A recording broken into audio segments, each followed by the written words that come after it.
So let's finish up bending stress here. So what we were looking at is that if you load up a beam, it'll bow a little bit. And when that occurs, you get tension and compression on either side of the neutral axis. Okay. And so if we look at what causes this, basically when it bends, if you start off with two equal lines on a beam, one at the neutral axis and one at some other location, when the beam bends, the line at the neutral axis will stay the same length, but the others will change length. And if they change length, they've got strains, and if they got strains, they got stresses. Okay? So we get stresses that build up in a beam when it bends. So the way to figure those stresses out, it's a linear relationship. As you get further and further from the neutral axis, you get the more and more deformation of a line, okay? And more deformation means more and more stress. So it's a linear relationship. So if you want to find the maximum stress in a beam, you take the moment off the moment diagram, because that's what tries to bend the beam. You multiply it by the distance from the neutral axis to the edge of the beam, because that's where the stresses are the biggest. That's when that strain is more pronounced, so that leads to the biggest stress. And then you divide it by the moment of inertia, which is kind of a numerical value that shows how the shape of the beam would resist this bending motion. Okay, so there's the formula that we use. Sigma max is mc over I. And that's very commonly used when you're designing beams. Okay. All right, here's a standard jig for testing beams. It's a hydraulic press. It pushes down in two locations is how they work these, because you want to spread the bending action out and get a smoother curve. You don't want a concentration in one location. So they've taken a glulam beam there and just pushed down on it. They've got supports that are off of this screen here that you can't see, but they're over there. And notice what's happening there, okay? There's where that failure propagates. That's a tensile failure there. Those things are pulling apart, and then it starts to work its way up through the beam as it goes, okay? So once that maximum stress at the bottom of the beam caused that failure, the failure propagates its way up through the beam. That's what's going on there.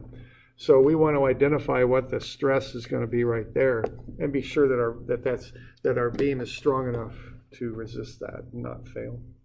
Okay. So we doing all right with that? We got any questions on it out there? Okay. All right. Let's have a look at page 840 there. And let's say we've got an L-shaped beam like this. Here's our beam cross section. So that's the L shape right there. That would be the cross section of the beam right here.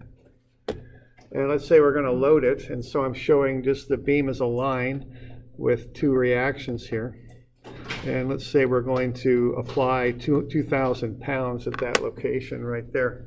Let's kind of work through this and figure out what the stress would be, the largest stresses would be in the beam. Okay. Now the way you work through this is you look at the formula. The formula is mc over I. So you just need to find those three things. You need to find m, you need to find c, and you need to find I. C and I are constant for the cross-section of the beam. The moment varies, so you want to find M max, okay? So why don't you do that first? I've already drawn up the diagrams for you there. Why don't you just calculate what the maximum moment would be in that beam? So what we're after here is the peak of the moment diagram right there. Okay? What is that value?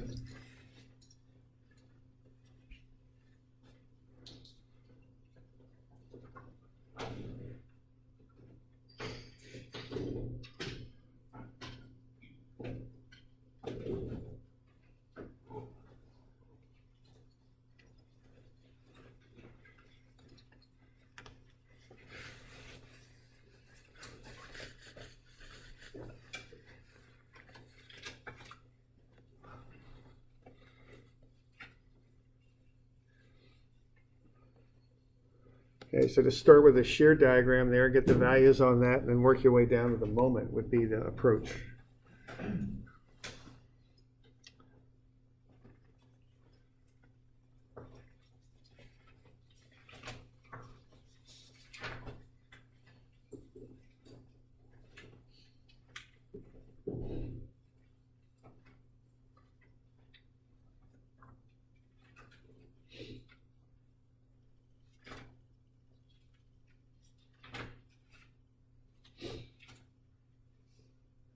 We're on page 840 is where we're at.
Right, so you want to get that shear diagram figured out. You want to find the areas under the blocks of the shear diagram, because the area under the shear diagram is the change in moment.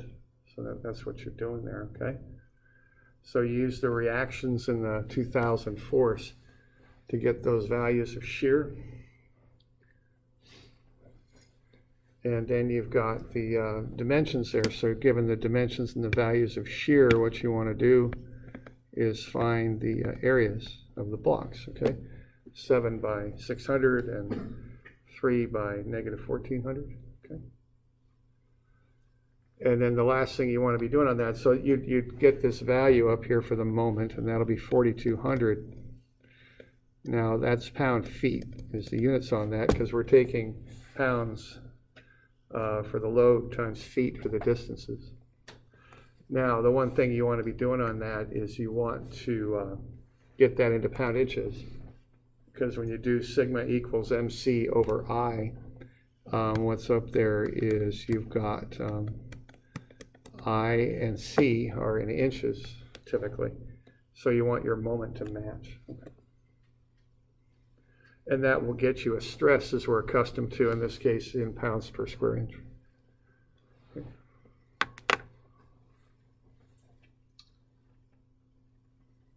So we're doing all right with that?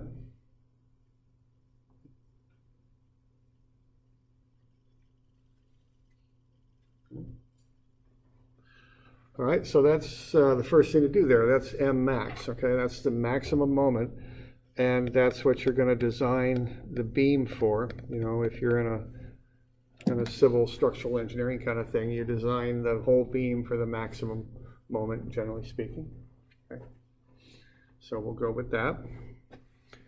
So we good? Got any questions on that bit? Okay. All right. Okay, now the next thing to do is to figure out where the neutral axis is at, and that involves finding the centroid.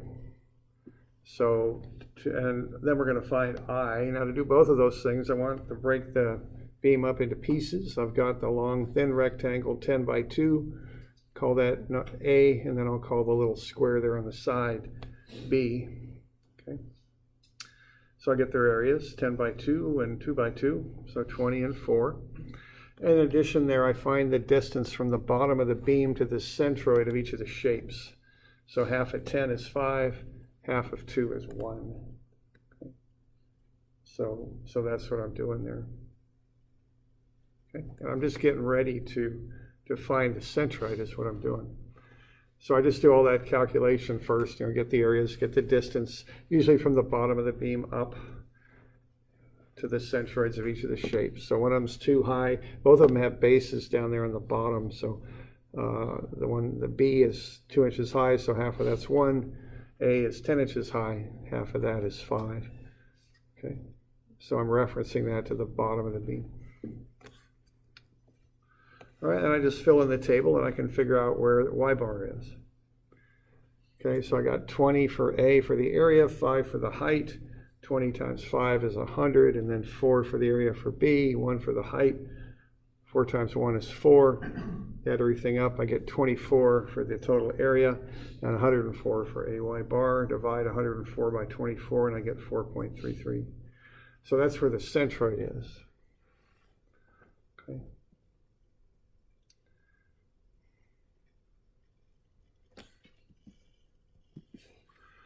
All right, so I was just, when I'm doing these, I like to plot them up just to have a look, make sure, it passes the common sense test, so to speak. So there's about 4.33, a little bit less than half, right? Because half of the beam height would be 10, so we're about there. Here's our neutral axis, okay? So what C is the dimension from the neutral axis, which is the centroidal axis of the beam, and then measured up, so that's C to the top, and then measured down, there's C to the bottom. So C is that distance from the neutral axis where there isn't any strain or stress to the top and bottom of the beam, because the top and bottom's where there's the most stress, because that's where the bending is most pronounced. That leads to the most strain, and the most strain leads to the most stress. Okay, so that's C top and C bottom. Okay, so C bottom's pretty easy. This is 4.33, right? C top would be 10 minus 4.33, it'd be 5.67. So what I'm doing there, I'm taking the total height of the beam minus 4.33, and I'm getting 5.67 is what I'm getting. Okay. All right, so what I've got now is I've got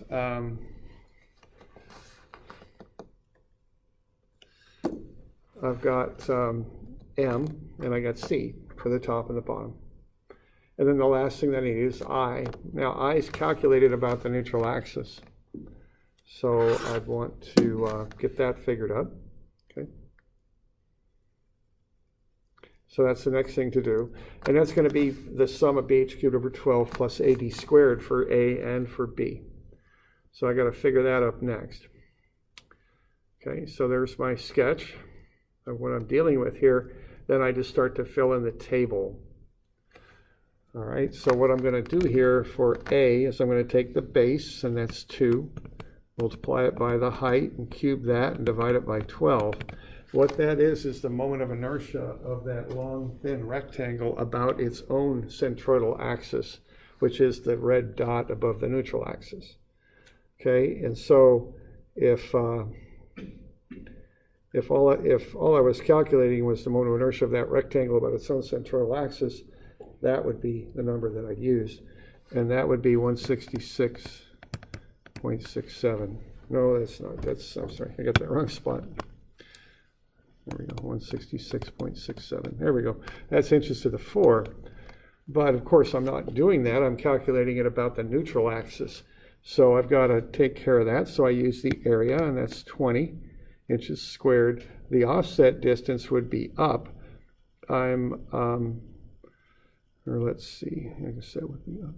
Yeah, I think so. So where we're at here is we're at the centroid of A is at 5, okay, as is shown there. But the neutral axis is at 4.33. So you take the difference, and that's the offset distance. Okay.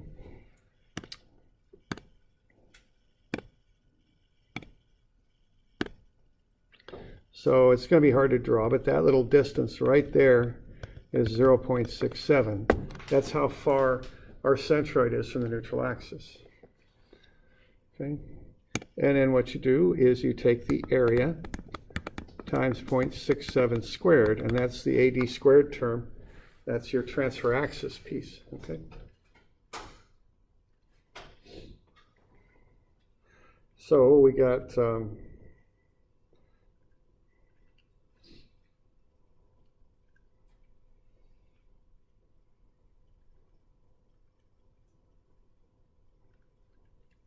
when I multiply that out, I get 8.89. Okay. So what I'm going to do, I'm going to just add these two together.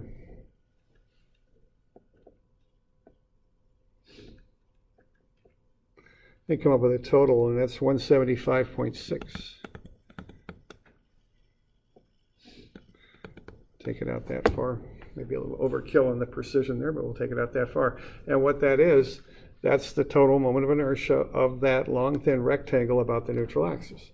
That's what that is, okay? And that's in inches to the 4. I'm just adding this one and that one, and I'm getting there. All right, so why don't you find the moment of inertia of B about the neutral axis?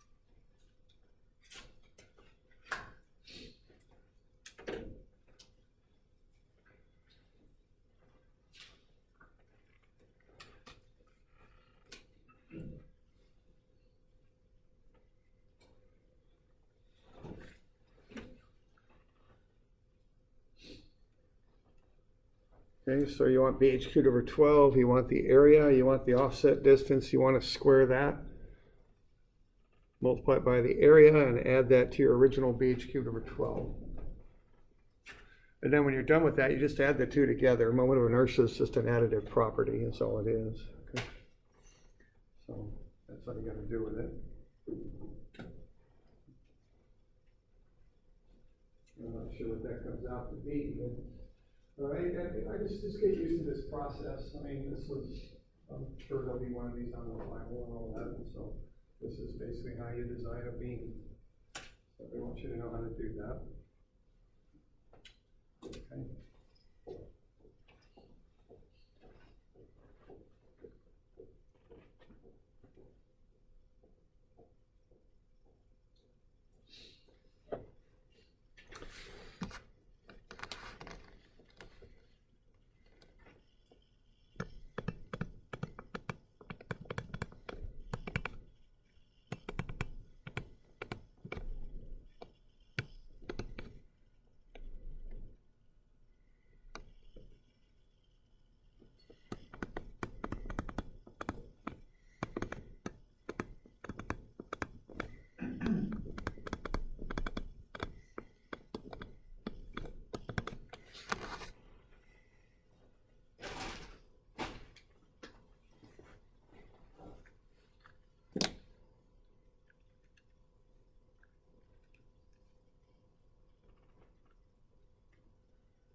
about 221.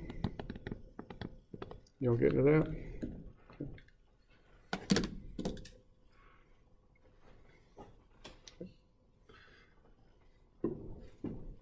So that's the deal on that, okay? So that's the total moment of inertia. So that number gets you an indication of how well this beam, the beam shape, I guess I should say, would resist bending. Okay? It has nothing to do with the material, it's more about the shape. Okay? All right? So what we do next is just put all this stuff together, because now we got M, we got C, we got I. So you just combine them with the formula. All right.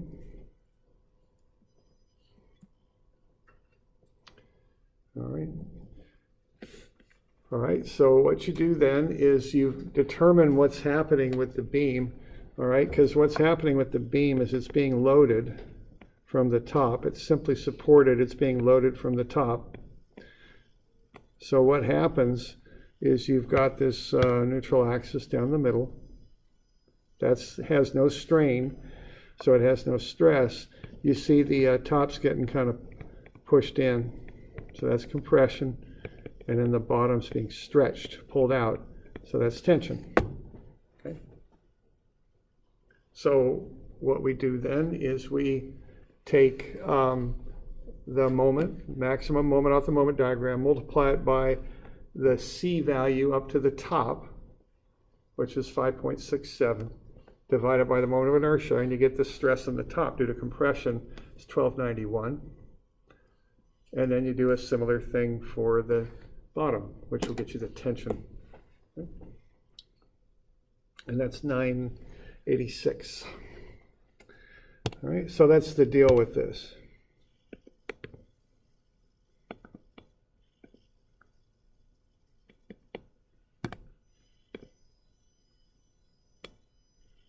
So we got compression on the top,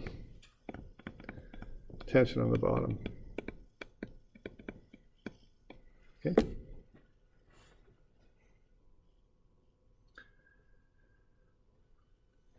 So that's basically one of the main steps in beam design, is going through that and getting that worked out.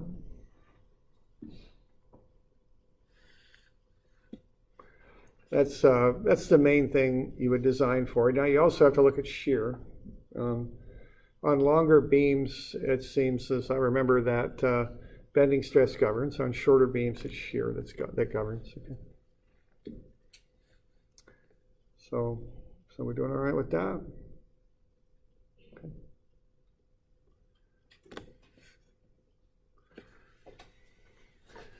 All right, now the next thing then to be looking at is shear. And now this shear is a little different than what you might think. It's kind of a longitudinal shear. It's not quite like the simple shear that we were looking at the beginning of the class.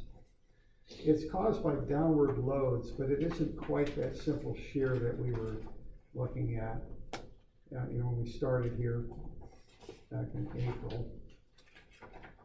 So the shear's on 850, all right? So why don't we have a look at that?